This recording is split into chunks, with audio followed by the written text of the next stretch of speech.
Per molti cittadini di Santa Margherita Ligure chiusi in casa è un rumore e per chi ha una finestra che si affaccia sul porto uno spettacolo che ormai accompagna la giornata. Non si ferma infatti il cantiere che sta portando avanti il ripristino e il potenziamento della diga foranea gravemente danneggiata dalla mareggiata del novembre 2018. Il pontone e la gru della ditta Z SRL continua a lavorare 7 giorni su 7 con 10 operai isolati a bordo ormai da un mese, indipendenti dal punto di vista lavorativo e delle scorte alimentari. Noi siamo abbastanza indipendenti per questo, perché abbiamo tutta una scorta di materiale che va dalle provviste alimentari e per quanto riguarda la meccanica, ecco, siamo abbastanza autonomi da questo punto di vista qua. Abbiamo riserve d'acqua, una cambusa alimentare ben fornita e quindi per quello siamo autonomi, riusciamo ad operare anche per lunghi periodi senza andare a terra, ecco. Z sta operando con 3 navi,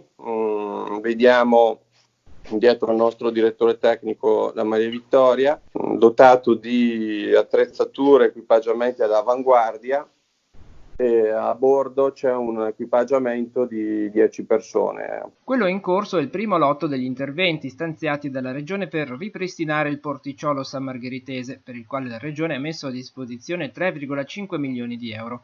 Questi dovrebbero terminare, condizioni del mare permettendo, entro l'estate, per riprendere poi in autunno, quando dovrà essere messo a gara il secondo lotto di lavori, per il quale sono stati stanziati 4 milioni di euro.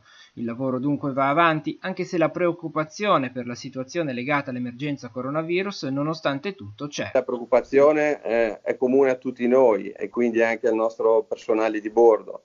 Diciamo che sta facendo dei sacrifici, sta lavorando con grande senso di responsabilità in un contesto che gli sta dando fiducia anche da un punto di vista dei presidi di sicurezza che ci sono stati raccomandati dalle nostre autorità, dai nostri enti con le ultime ordinanze e che quindi abbiamo anche adottato.